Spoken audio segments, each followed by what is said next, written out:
যুক্তরাষ্ট্রের সাবেক president Donald Trump এবং ইসরায়েলের প্রধানমন্ত্রী বেনিয়ামিন নেতানিয়াহুর বিরুদ্ধে ফতোয়া জারি করেছেন ইরানের প্রভাবশালী শিয়া ধর্মীয় নেতা গ্র্যান্ড আয়াতুল্লাহ নাসের মাকারিম সিরাজি।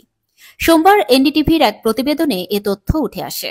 ফতোয়ায় ট্রাম্প ও নেতানিয়াহুকে ঈশ্বরের শত্রু হিসেবে অভিহিত করে মুসলিম বিশ্বের প্রতি আহ্বান জানানো হয়েছে তারা যেন ঐক্যবদ্ধভাবে এই দুই নেতার বিরুদ্ধে প্রতিরোধ গড়ে তোলে।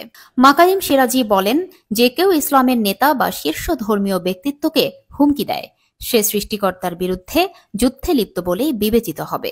ইরানি আইনে ঈশ্বরের বিরুদ্ধে যুদ্ধ অপরাধের শাস্তি অত্যন্ত কঠোর।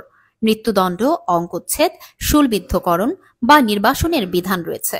এই ফতোয়ায় আরও বলা হয়, ট্রাম্প ও নেতানিয়াহুর মতো শত্রুদের সঙ্গে কোনো মুসলিম দেশের সহযোগিতা করা ধর্মীয়ভাবে অবৈধ, বরং সকল মুসলমানের উচিত তাদের কথা ও কাজের জন্য তাদের অনুতপ্ত করা। গত ১৩ জুন থেকে ইরান ইসরায়েল সংঘাতে নতুন মাত্রা যোগ হয়। ইসরায়েলের হামলায় ইরানের শীর্ষ সামরিক কর্মকর্তা ও পারমাণবিক বিজ্ঞানীরা নিহত হন। এর জবাবে ইরান ক্ষেপণাস্ত্র ছুড়ে ইসরায়েলের বিভিন্ন শহরে। চূড়ান্ত ধাক্কা আসে যখন যুক্তরাষ্ট্র ইসরায়েলের সঙ্গে মিলে ইরানের ৩টি পারমাণবিক স্থাপনায় হামলা চালায়, যার জবাবে ইরান কাতারের মার্কিন সেনা ঘাঁটিতে পাল্টা হামলা চালায়।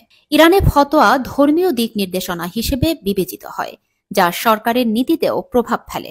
সালমান রুশদির বিরুদ্ধে ১৯৮৯ সালে জারি হওয়া ফতোয়ার প্রসঙ্গ টেনে বিশ্লেষকরা বলছেন, এই ধরনের ফতোয়া শুধু ধর্মীয় বার্তা নয়, কখনো কখনো রাজনৈতিক বার্তাও বহন করে।